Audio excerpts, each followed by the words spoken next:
যেতে আল্লাহ আমাকে একটা নেক সন্তান দাও। নবীরা দোয়া করলে দোয়া আল্লাহ পাক ফেরত দেয় না। এখন আল্লাহ ডাক দেয়া কয়, ও পয়গম্বর ইব্রাহিম, তোমার দোয়া কবুল করে নিলাম। আল্লাহ ডাক দেয়া কয়, সুসংবাদ শুনে নাও। ফাবাশশারনাহু বিগুলামিন হালিম, আল্লাহ কয় তোমাকে একটা হালিম সন্তান দিয়ে দিলাম। জোরে কান মারহাবা। হালিম মানে ধৈর্যশীল।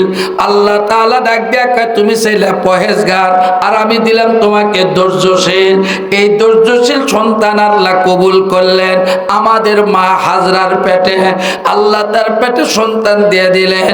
এই সন্তান ইসমাইল যখন সিরিয়াতে আসলেন, আসার পরে একদিন পর আল্লাহর খলিল বৃদ্ধ বয়সী একটা ছেলে পাইছে। খুশি না বেজার বলেন তো? অনেক খুশি। সন্তানকে বুকে নেয়, বুকে নিয়ে চুমা খায়, কপালে চুমো দেয়। এরকম আদর যখন করতেছে, আল্লাহ তাআলা আরশ থেকে ডাক দেয়া কয়, জিবরাইল, না না, আমি এটা মেনে নেব না। যে হৃদয়ের ভিতরে আমি আল্লাহর ভালোবাসা, ওই হৃদয়ে আর একজনের ভালোবাসা আমি মেনে নিতে পারি না। আল্লাহ ডাক দেয়াকে পরীক্ষা আবার শুরু করে দিলাম। পরীক্ষাটাকে আল্লাহ জিবরাইল পাঠায় দেয়া কয়, এই মুহূর্তে ইসমাইল আর তার মা হাজরাকে বনবাস দিয়ে আসতে কও। কি বাস? বনবাস, হিজরত করে দিয়ে আসতে কও। এবার জিবরাইল ডাক দেয়া কয়, আল্লাহ কোন জায়গায় রাখতে বলবো? এবার আল্লাহ জানে ডাক দেয়া কয়, ও জিবরাইল, এমন একটি জায়গায় রেখে আসতে বলবা। সিরিয়া থেকে ওই দেশের নাম ছিল তখন বাক্কা। আল্লাহ কয়, বাক্কা শহরে আমি বানাবো খানায় কাবা। ওই খানা কাবা নূহ আলাইহিস সালামের প্লাবনে নিচ্ছিন্ন হয়ে গেছিল। আল্লাহ ডাক দেয়া কয়, জিবরাইল, তুমি তো জানো আমার কাবা ঘর কোন জায়গায় আছে। ওই কাবা ঘরের পাশে ইসমাইল আর তার স্ত্রী হাজরাকে রেখে আসতে বলো। এটা আমি আল্লাহর নির্দেশ। জোরে কান সুবহানাল্লাহ। ভাইরা আমার, ইয়া আল্লাহ, এনে কি বলছে ভাইরা? কষ্ট হইতেছে আমার বোন। আচ্ছা, আর 5টা মিনিট আপনাদের দেখে এগিয়ে যেতে। এই ছেলে,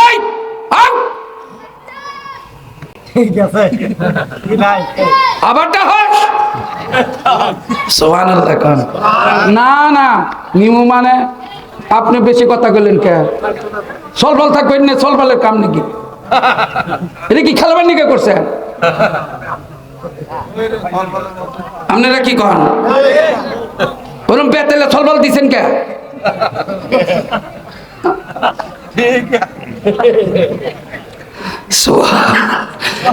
একজনের উচিলে সবগুলা ঠিক ঠিক নেবে ঠিক।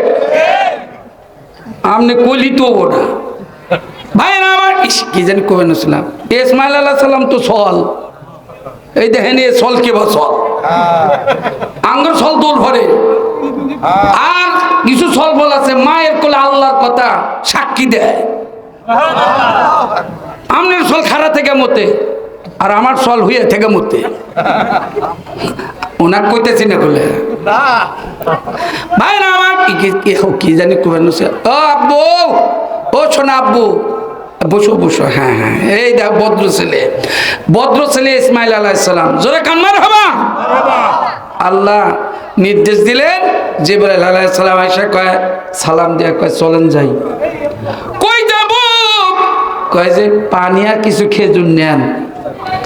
এবার পানি খেজুর নিয়ে জিবরাইল আলাইহিস সালাম ডাক দিয়া কয়, আল্লাহ নবী, এই মুহূর্তে আপনার স্ত্রী আর ইসমাইলকে নিয়ে বাইতুল্লাহতে রেখে আসতে বলেন।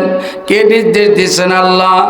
এখন আল্লাহর কথা শুনে আল্লাহ আর খলিল আর দেরি করে না, খেজুর আর পানি নিয়া এবার বিবিকে ডাক দেয়া কয়, চলো যাই। এই ছেলের বয়স হলো 2 দিন।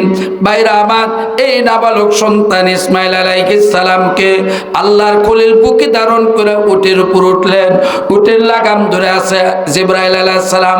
আস্তে আস্তে যেখানে বাইতুল্লাহ বর্তমান, এই বাইতুল্লাহর কাছে আল্লাহ পাক জিবরাইল, খলিলুল্লাহ সহ 3 জন চলে আসছেন। আসার পরে জিবরাইল দেখে কই, নবী গো, আর দেরি করা যাবে না। আল্লাহ এই মুহূর্তে আমাকে জানাইলেন এই দুইজনকে রেখে আপনাকে চলে যেতে হবে। আল্লাহর খলিল জিজ্ঞাসা করলেন, জিবরাইল এই জায়গায় তো কোনো বাড়িঘর নাই, কোনো বসত বাড়ি নাই, মানুষজন কিছুই নাই, এই দুইজনকে কি দেখাশোনা করবে? জিবরাইল ডাক দেখো, আল্লাহর খলিল আপনার কি বিশ্বাস নাই? আল্লাহ যদি কারোর জিম্মাদারি হয়, মরুপ্রান্তর কেন তাকে পানির নিচে কিছু হয় না। সুবহানাল্লাহ কয় না রে? আলহামদুলিল্লাহ। ইউনূস আলাইহিস সালামকে মাছ গিলা খাইছিল, একটা মাছ খায় না, দুটা মাছ খেয়েছিলেন। বন্ধুরে, দুই মাছের পেটের মধ্যে যাকে বাঁচাইছেন, যিনি বাঁচাইছেন বলেন তিনার নাম কি? আল্লাহ। দুই মাছের পেটের মধ্যে থাকার পরে লা ইলাহা ইল্লা আনতা সুবহানাকা ইন্নী কুনতু মিনাজ জালিমিন। জোরে কোন সুবহানাল্লাহ। আপনি হেন থুইয়া যান, যিনি থুইয়া যাইতে বলছেন তিনি দেখবেন। সুবহানাল্লাহ।